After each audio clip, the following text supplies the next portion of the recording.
Hello friends, स्वागत है आप सभी का।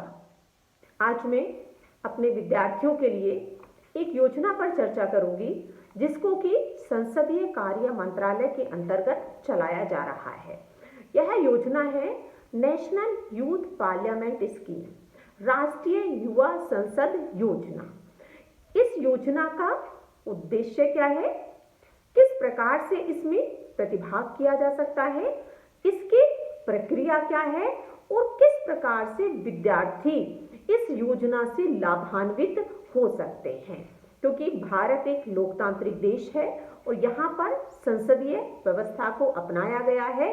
तो ये जो संसदीय व्यवस्था है यह देश में किस प्रकार से कार्य करती है और इसकी क्या प्रक्रिया है, इसे जो युवा वर्ग है वो इसे कैसे समझ सकता है, उस प्रक्रिया से वह परिचित हो सकता है। तो इस योजना के बारे में आज बात करते हैं। इस योजना के लिए जो पूर्व में अंतिम तिथि थी अप्लाई करने के लिए वह 31 दिसंबर 2021 थी, जो अब बढ़कर 30 जून 2022 हो गई है। अर्थात जो अब शैक्षिक संस्थान हैं वो शैक्षिक संस्थान इस योजना के लिए जो वेब पोर्टल है वहां पर जाकर रजिस्ट्रेशन करा सकते हैं और जब उनका रजिस्ट्रेशन वहां से वेरीफाई हो जाएगा तो उसके पश्चात इन युवा संसद का आयोजन शैक्षणिक संस्थानों में किया जा सकता है। ये जो शैक्षिक संस्थान है इनमें जो स्कूल लेवल पर है 11th और 12th लेवल पर जो वहां पर जो सभाओं को नाम दिया गया है वहां पर किशोर सभा नाम दिया गया है और जो हायर एजुकेशनल इंस्टीट्यूशंस हैं यूजी और पीजी लेवल पर वहां पर इसको तरुण सभा नाम दिया गया है। अर्थात इस योजना के अंतर्गत स्कूल और कॉलेजेस या यूनिवर्सिटीज अगर हम कहें तो वो दोनों इस योजना से लाभान्वित हो सकते हैं। अर्थ है कि ये जो योजना है इसका उद्देश्य क्या है। उद्देश्य जो प्रमुख उद्देश्य है वह है कि सभी शैक्षणिक जो संस्थान हैं उनको युवा संसद के दायरे में लाना। अर्थात शैक्षिक संस्थान इस योजना का लाभ किस प्रकार से उठा सकते हैं और इसके दायरे में आ सकते हैं।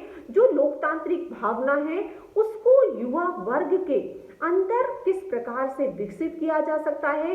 जो हमारी लोकतांत्रिक व्यवस्था है उसकी जो जड़ें हैं उन जड़ों को और किस प्रकार से अधिक मजबूत बनाया जा सकता है और इसी के साथ साथ जो हमारे विद्यार्थी हैं वो विद्यार्थी जो हमारे यहाँ पर संसदीय व्यवस्था है उस संसदीय व्यवस्था की जो प्रक्रिया है उस प्रक्रिया से वह कैसे उसमें परिचित होंगे, परिचित होने के साथ साथ उसको समझेंगे, उसमें क्या क्या भूमिकाएं होती हैं, किस प्रकार से जो विषय रखे जाते हैं उन पर डिबेट और डिस्कशंस होते हैं, किस प्रकार से वहां पर जो कानून है वो बनते हैं, वो इस बारे में विस्तृत जानकारी प्राप्त कर सकेंगे। इस योजना का यह प्रमुख उद्देश्य है।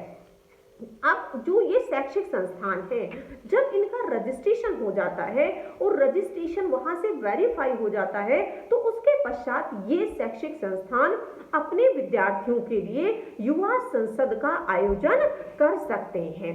इस युवा संसद के लिए जब इसकी प्रक्रिया होती है या युवा संसद का आयोजन होता है तो जो प्रतिभागी हैं वो तो प्रतिभाग करते ही हैं, उसके साथ साथ जो मुख्य अतिथि के रूप में है वह member of parliament, member of legislative assembly, member of legislative council और इसके साथ साथ जो फॉर्मर एमपीज हैं, एमएलएस हैं, एमएलसीज हैं उनको मुख्य अतिथि के रूप में यहाँ पर आमंत्रित किया जाता है और एक तरीके से वो इस सारी जो युवा संसद का आयोजन है उसका मूल्यांकन करते हैं। तो इसमें जो इनकी भूमिका होती है, जो जनता के चुने हुए प्रतिनिधि होते हैं उनकी भूमिका इन युवा संसद में महत्वपूर्ण रहती है।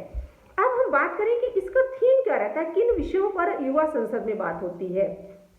तो जो राष्ट्रीय महत्व के विषय हैं उन राष्ट्रीय महत्व के विषयों पर चर्चा की जाती है, जो नॉन कंट्रोवर्शियल विषय होते हैं उनको लिया जाता है, या जो सरकार की जो प्रमुख योजनाएं हैं या नीति चल रही होती हैं उनसे संबंधित विषयों को युवा संसद के लिए लिया जाता है। और सामान्यतया प्रत्येक वर्ष जो विषय होता है वह परिवर्तित हो जाता है। तो इस प्रकार से इनका आयोजन होता है। जो यहाँ पर इस युवा संसद के आयोजन की जो अगर हम कहें समय है उसे 1 घंटा रखा गया है। 1 घंटे के अंतर्गत इसको होती है ये। और दूसरी चीज इसमें जो विद्यार्थियों की संख्या है वह 50 से 55 होती है। अगर संस्थान में बहुत अधिक विद्यार्थियों का नामांकन होता है तो शैक्षिक संस्थान के स्तर पर उसको शॉर्टलिस्ट किया जाता है और 50 से 55 विद्यार्थी इसके अंतर्गत रखे जाते हैं। ये जो युवा संसद का जो आयोजन है वह शैक्षणिक स्तर पर जो कोऑर्डिनेटर होते हैं उन कोऑर्डिनेटर के द्वारा किया जाता है। वो कोऑर्डिनेटर भी यहाँ पर जो इसको आयोजित करते हैं वो पूर्व में प्रशिक्षित होते हैं, अर्थात वो प्रशिक्षण प्राप्त होते हैं, उसके पश्चात ही वह युवा संसद का आयोजन करते हैं। इसमें जो विद्यार्थी, जो संस्थान, जो कोऑर्डिनेटर इसमें प्रतिभाग करते हैं उनको विद्यार्थियों को उसमें प्रतिभाग करने के लिए जो प्रमाण पत्र है वो दिया जाता है और जो शैक्षिक संस्थान है, जो कोऑर्डिनेटर हैं उनको प्रशस्ति पत्र प्रदान किया जाता है। तो इस प्रकार से यह है जो शैक्षिक संस्थान हैं उनके स्तर पर यहाँ पर युवा संसद का आयोजन होता है। लेकिन इसके पश्चात भी समूह के रूप में जो एक कंपटीशन है वो होता है। समूह के रूप में जो युवा संसद है वहां पर प्रतियोगिता होती है और जो वहां से विनर होते हैं वो राष्ट्रीय स्तर पर प्रतियोगिता होती है और उसके पश्चात जो राष्ट्रीय स्तर पर विनर होते हैं उनको भी विशिष्ट प्रमाण पत्र और प्रशस्ति पत्र प्रदान किए जाते हैं। तो यह जो योजना है जिसे संसदीय कार्य मंत्रालय के द्वारा चलाया जा रहा है ये विद्यार्थियों के लिए बहुत लाभकारी है, क्योंकि जहां पर वो संसदीय व्यवस्था के बारे में जानते हैं, वो लोकतांत्रिक व्यवस्था, उसके मूल्यों के बारे में जानकारी प्राप्त करते हैं, किस प्रकार से कानूनों का निर्माण होता है, वो उन पर डिबेट और डिस्कशन में भाग लेते हैं, उनको जनता के जो चुने हुए प्रतिनिधि हैं उनके साथ या अगर हम कहें उनके जो उसके मुख्य अतिथि के रूप में प्रतिभाग करते हैं, उनके बाद उनके विचारों से उनकी जो ऑब्जर्वेशन होता है उनके से भी वो लाभान्वित होते हैं। इसी के साथ आप सभी का बहुत बहुत धन्यवाद।